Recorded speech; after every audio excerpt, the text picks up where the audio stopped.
Hi guys! Hello Aries! Welcome dito sa aking channel Aries. Alamin natin kung anong messages, vibration, gabay energy para sa lahat ng Aries. At ay general reading, pwede kang makaresonate. Gamitin mo ang iyong intuition sa panunood Aries. Okay, first card natin dito Aries is Journey by Moonlight. Believe in Magic. So, for the month of April, nakikita ko sa'yo dito na, especially sa mga full moon and new moon na mga araw, sinasabi ng baraha sa'yo na sobrang powerful ang new moon and full moon para sa buhay mo this April. Pwede silang magdala sa'yo ng magic. So, kailangan mong magtiwala ka sa milagro. Okay? Okay. Aries. Aries.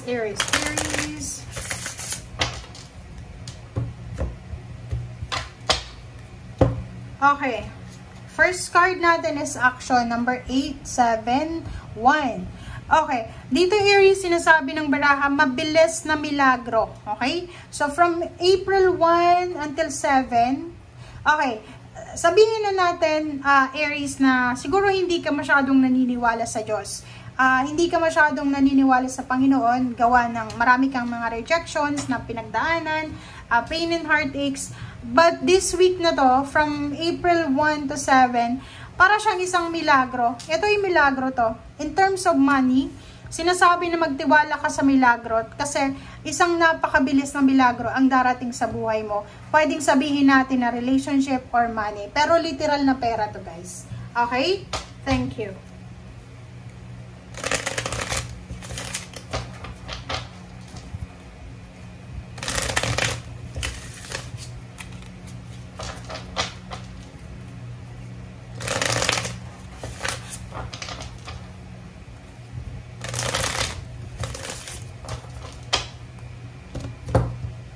Okay, Aries.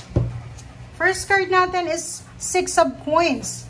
Makikita mo dito, Aries, na left and right na kamay mo ay may pera. So, ibig sabihin, if you need some help, financial help, may willing na individual na pwedeng tumulong sa'yo. Or pwedeng ikaw to, may isang tao na gustong humingi ng tulong sa'yo. Sinasabi sa'yo dito, Aries, ng barahan na you're willing ka naman na tumulong or willing ka naman mag-extend ng help. Okay? Next card natin is Ace of Coins. Ang Ace of Coins na to is all about financial new beginnings, financial cycle. Parang new cycle siya. So, pwedeng may mag-o-offer sa'yo ng job, may mag-o-offer sa'yo ng bagong pagkakitaan, may mag-o-offer sa'yo ng kumbaga, pagsisimula sa buhay mo. Okay?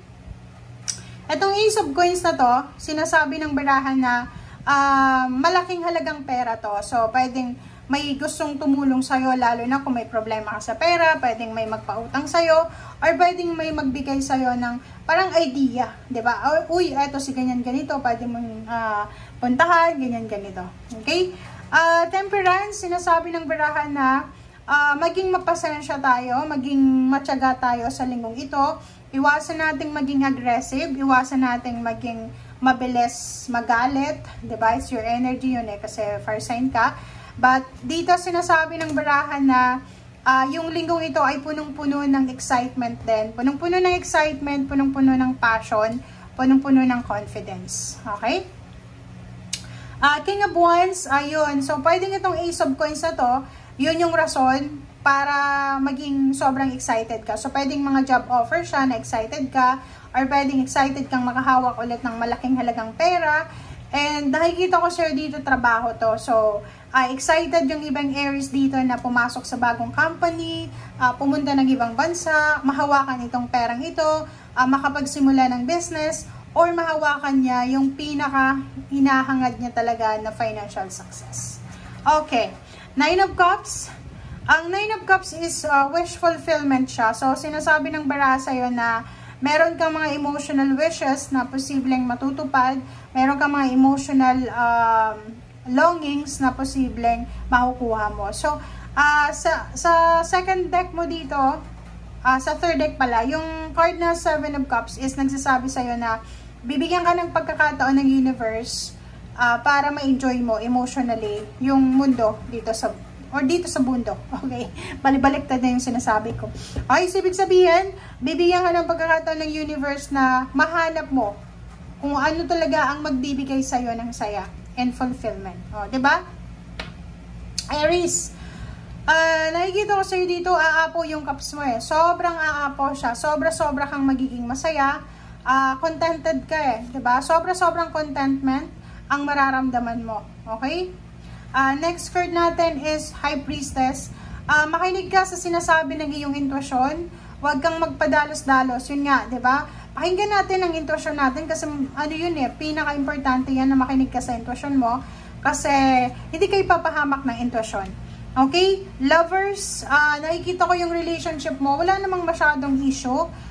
Yung relationship na magsisimula ngayon sa buhay mo ay, kumbaga, dire-diretso siya. Okay? So, parang kung may mga nagliligawan ngayon, may mga dating season, period, eto iaabot sa pagpapakasal. Okay? Nine of Swords, nakikita ko din sa relationship, mag-ingat kayo kasi may karelasyon kayo or pwedeng ikaw na masyado kang siloso-silosa. Parang ganon. So, may nag-overthink dito sa relationship. Parang, pwedeng ikaw, pwedeng yung karelasyon mo, na nag-overthink kung ano ba ang, bakit nag-overthink, parang ganun, no? Knight of Cups, single ka man, in a relationship, ano man ang sitwasyon mo, status mo sa buhay, may isang tao na nagkakagusto sa'yo, diba, Aries? So, pwedeng nagkakagusto sa'yo to, dahil sa kakabutihan mo, pwedeng nababaitan siya sa'yo, or pwedeng naawa siya sa'yo, or anything, basta, ang taong ito ay sobrang, gusto niyang, ialis ka sa kung ano man na emotional problems, burdens na pinagdadaanan mo sa ngayon. Okay, the Emperor, in terms of money, in terms of stability and balance, nakikita ko na physically, mentally, spiritually, you will overcome all the challenges, diba? And yung Emperor na to, you will reclaim your power. Sobrang strong ka this week na to. Physically, nakikita ko na physical health, sobrang napakalakas mo. Mental, ganun din. Psychological, emotional, financial, kasi ang daming pera na parating dito. And sa trabaho, pwedeng may mga offer ng promotion, salary increase, offer ng new job, offer ng kung ano man na offer na bago. Okay? Next card is celebration. So, nakikita ko sa inyo dito, Aries, na yung iba sa inyo is birthday celebration. Yung iba naman is wedding anniversary, pwedeng party for about friends, about family reunion, or anything na celebratory.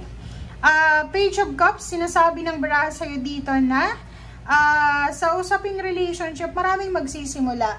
It's either may bagong baby na parating sa buhay nyo, it's either may additional member ng family, pwedeng mayroong mga friendship, new friendship, new collaboration, new fertile ideas kung paano ka magiging healthy, mga healthy regimen, mga bagong mindset, bagong habits ito na pwedeng magdala sa'yo ng sobra-sobrang kaligayahan. So, kung mayroon ka mga negative habits, unhealthy habits sa katawan mo, iwasan mo yan. Yung sobrang bisyo iwasan mo, huwag mong babalikan yan. Okay? Thank you guys for watching. Bye!